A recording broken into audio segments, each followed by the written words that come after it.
Bonjour. Alors, toujours dans le cadre des leçons qu'on fait dans la menuiserie bois et aluminium, aujourd'hui on va parler d'une nouvelle cahier, un livre, bien sûr c'est un livre qu'on appelle Mobilier de jardin, à faire soi-même.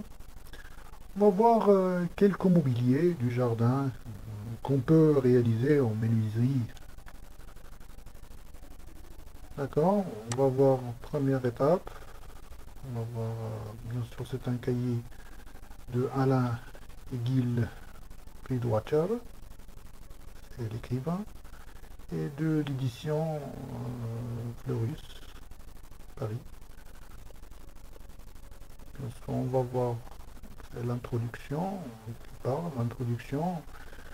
Il est toujours valorisant de concevoir et de réaliser des éléments de mobilier en bois qui répondent aux besoins des habitants de la maison, tout en enjolivant le jardin, mais on y a encore souvent faute de maîtrise de façon satisfaisante les rudiments de la menuiserie. Ces ouvrages se proposent de vous faire goûter au plaisir de travailler le bois au grand R. C'est ça le grand morceau, ça prend le plaisir, et goûter le plaisir de travailler le bois. Parce que le travail du bois, c'est le plaisir, c'est une patience, même c'est une loisir. On ne peut pas dire que travailler le bois seulement pour les professionnels. Même pour les amateurs, on peut travailler des petits bricolages, des petits exercices pour le bois. Mais en gardant toujours la sécurité. Par ici de sécurité, les opérations décrites dans ces ouvrages ne sont pas plus dangereuses que la plupart des travaux de bricolage courant, mais existe le respect des précautions élémentaires. Bien sûr, la menuiserie, c'est une domaine, sont des opérations des opérations dangereuses, mais il y en a des autres bricolages qu'on peut faire dans la maison qui peut être plus dangereux que les travaux de menuiserie, comme l'électricité, parce que c'est l'ennemi invisible. La plomberie, on attend même des catastrophes. Pour cela, il ne faut pas peur des travaux de menuiserie, comme se dit tout le monde, une mauvaise prestation sur la menuiserie, que c'est une machine qui risque des grands accidents. D'accord, on va voir maintenant des techniques et savoir-faire. Bien sûr, si on va développer les compétences du savoir-faire, premièrement, il faut y aller du savoir, parce que il y a un triangle qui fait la formation professionnelle. Le triangle, c'est le savoir, le savoir-faire et le savoir-être. Bien sûr, on a besoin d'inviter les compétences de savoir et savoir-faire dans ces travaux-là. Le savoir, bien sûr, il faut savoir plusieurs techniques. Et la menuiserie, ici, par exemple, première étape du travail dans la menuiserie, bien sûr, en général, pour travailler une menuiserie, on a trois étapes. La première étape, bien sûr, c'est l'étude théorique. Ce qu'on va faire maintenant, c'est l'étude théorique. Ça, c'est un plan pour le jardin. Ce qui concerne l'étude théorique, on va trouver le dessin. Le dessin, bien sûr, le dessin, les coupes, les vues et les perspectives qui donnent une idée, plus résumée, une petite idée sur les travaux qu'on va réaliser.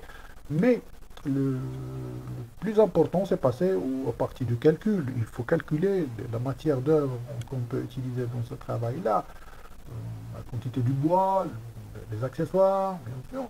Et ce qui concerne la facture, bien sûr, si on est en train de faire un bricolage interne dans notre maison, on va pas parler d'une facture, du prix, bien sûr, du coût, hein, mais on peut dire prix de revient, bien sûr. On sait que la main-d'œuvre c'est gratuite parce que nous-mêmes qui on va faire ce travail-là, pour cela on va payer la main-d'œuvre, on ne va pas le payer. Mais les autres matériaux comme le bois, la colle, le vernis, les clous, etc., il faut prévoir un coût. On ne peut pas dépasser parce que euh, autrefois on dit que pour les travaux qui se font en maison des bricolages, des travaux faits pour économiser les coûts de main-d'œuvre. Mais il faut faire attention, une main-d'œuvre qui n'est pas qualifiée, ça risque d'augmenter la- la- les coûts de main-d'œuvre, parce que si on a risqué d'une blessure ou d'un problème sanitaire, eh ben on va payer ce qu'on a économisé dans les hôpitaux, des pharmacies, en achetant des médicaments, etc., etc. Donc pour cela, la première étape, toujours, c'est l'étude théorique. Il faut étudier bien ce que vous devez faire, parce que si vous chantez au traçage, vous serez certainement, vous pleurez en montage. Pour cela, la première étape dans ces cahiers-là, c'est le dessin. Vous voyez que c'est un schéma. Le deuxième, ce sont des connaissances techniques. Enfin, vous voyez maintenant, il faut savoir les outils manuels, bien sûr, comme les outils ici de traçage, le règle, le niveau, l'équerre de menuisier, le compas, bien sûr, le crayon de menuisier spécial, le mètre à ruban, le faux-sécaire, et des outils ou des machines portatives comme machines sauciteuses, bien sûr, d'autres outils manuels comme les scies aiguillines, les scies à entournement, et une machine portative, le scie anglais pour couper des angles, et même le scie sauteuse pour faire des cintrages. Alors, les autres outils manuels, vous voyez ici, scie à dos, ciseaux, trisquin, ici c'est la machette, bien sûr le maillet, et bah, des outils électriques portatifs, perceuses, visseuses, chargeurs, les autres outils comme le serre-joint, la ponceuse vibrante, les clés à mollet, le maillet à caoutchouc, le pinceau, etc. Ce sont, je dis pas, ben, il faut équiper parce que dans le bricolage, on ne peut pas imaginer d'utiliser des outils qui sont des outils primitifs, hein. On va avoir toujours les couteaux, les fourchettes, je ne crois pas, les outils de cuisine entrent dans les bricolages, c'est risqué, hein. Il faut faire très attention. Pour cela, il faut bien équiper au minimum des outils qui sont des outils manuels électriques portatifs et en même temps des outils manuels qui est d'habitude, mais des outils avec une grande qualité. Il faut chercher toujours le marque. Il faut méfier des outils ou des machines qui sont des machines on peut dire machine de moindre qualité, avec des prix bas, bien sûr. Marque chinoise, on le sait bien, ce ne sont pas des outils pro, bien sûr. Ce sont des machines de bricolage, et, même pas de bricolage de long terme, des petits bricolages. On voit toujours un petit peu des scies et des tournevis et des mètres à ruban. On risque toujours, les mètres à ruban, par exemple, de mauvaise qualité, risque toujours de voir dans la main le ruban à côté, et le corps de l'autre côté, risque toujours avec les scies de mauvaise qualité, de risquer des blessures, de casse de lame, etc., etc., des accidents qui sont causés par une mauvaise qualité des outils et des machines utilisées. Bien sûr, le bois, bien sûr, on achète des bois, les conquéris, par exemple, des accessoires, et les conquéris, les vis, les clous, bien sûr, les pommelles, les charnières, les verrous à coulisses. Alors, ce sont des accessoires qu'on peut utiliser dans les travaux de bricolage du jardin. Bien sûr, les panneaux, comme les panneaux de contre-plaque, et d'autres panneaux qui sont extra bois, bien sûr, ce sont des dérivés du bois, mais il y en a des panneaux qui sont extra bois, comme les panneaux d'aluminium, les grillages métalliques, les panneaux de zinc. Alors, pour cela, des matites. Alors, ce sont des panneaux ou là, des matériaux qui sont extra bois. Bien sûr, on ne peut pas utiliser seulement le bois pour tous les travaux. Pour cela, on peut le faire ailleurs. Alors, le travail du bois, que vous voyez maintenant, on a plusieurs travaux. Le sciage, ici le sciage manuel, le sciage mécanique ou des machines, la sauteuse, c'est utilisé pour faire des cintrages de décoration. D'accord. On avance. Ici, ce sont des portes du jardin. D'accord. Alors, ici, euh, des chaises, par exemple, de pique-nique, comme ça, ces chaises mobiles, ça c'est un projet, ce sont des banques mobiles et des chaises mobiles, ce sont des salles à manger mobiles, ce sont des sièges pliants même. Et pour les jardins, bien sûr, ça c'est une chaise qui est couverte, hein. Et ce sont des serres, je crois que ce sont des serres, ce sont des petites maisons pour les plantes exotiques, parce qu'on va voir que l'effet, pour voir l'effet de serre, l'effet de serre. Alors ici, des décorations, ce sont des petites décorations pour les jardins. Vous voyez ici, c'est un habité pour les lapins, hein. C'est un chambre pour les lapins. Vous voyez que on a utilisé le grillage, bien sûr, c'est les pommelles ici, on a utilisé les pommelles, etc. Hein. Alors pour les plantes, ce sont des étagères pour les plantes. Toujours il faut regarder seulement pour une chose qui est très importante, parce que le bois est sensible pour l'humidité, surtout pour la pluie et la chaleur.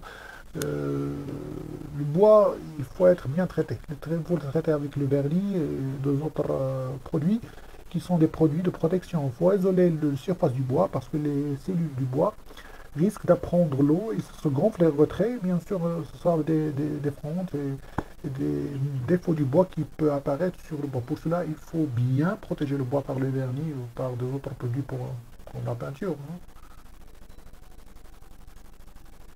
Alors, ça, ce sont des isolements pour le jardin, pour s'isoler un petit peu, surtout pour le soleil, pas des ombres. Les clôtures, par exemple, ce sont des clôtures de jardin. Pour faire une clôture devant le jardin, une barrière contre, par exemple, des animaux, des étrangers qui ne peuvent pas dépasser ces barrières-là. Ce n'est pas une barrière de sécurité, mais ce sont des barrières décoratives. Vous voyez comment ça se fait un petit peu de barrière. On peut utiliser des bois qui sont des bois, pas des bois de grande qualité. On peut dire Saint-Lazare, des bois de coffrage. On ne peut pas utiliser le bois de qualité parce qu'un petit peu ça se pose cher. Pour cela, on peut acheter des bois d'emballage et plein de coffrage pour l'utiliser comme barrière. Vous voyez. Avec un assemblage avec Z pour renforcer cet assemblage. Vous voyez ici, assemblage en Z pour rassembler toutes les lames ponton. D'autres barrières. Vous voyez que le bois, ça risque de, la couleur du bois, ça risque de changer parce que il est posé au soleil, au risque météorologique. Pour cela, même le bois, le but de dire c'est un mauvais choix pour plein air, mais c'est une matière naturelle qui peut être homogène sur la nature, hein, avec le design. Hein. Bien sûr, ça c'est un, je crois que c'est un base. Ah, c'est un banc, bien sûr, pour le jardin, un décor bien décoré. Vous voyez les étapes qu'on peut utiliser pour réaliser. Ça, c'est un banc, bien sûr, dans les jardins. Montage, vous voyez que le montage, comment ça se fait.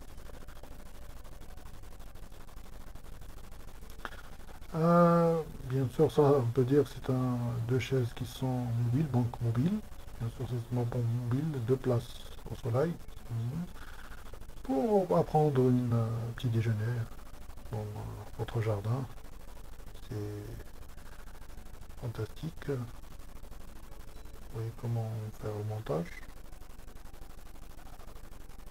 D'accord. Cette petite entrée, c'est très joli comme entrée dans votre jardin.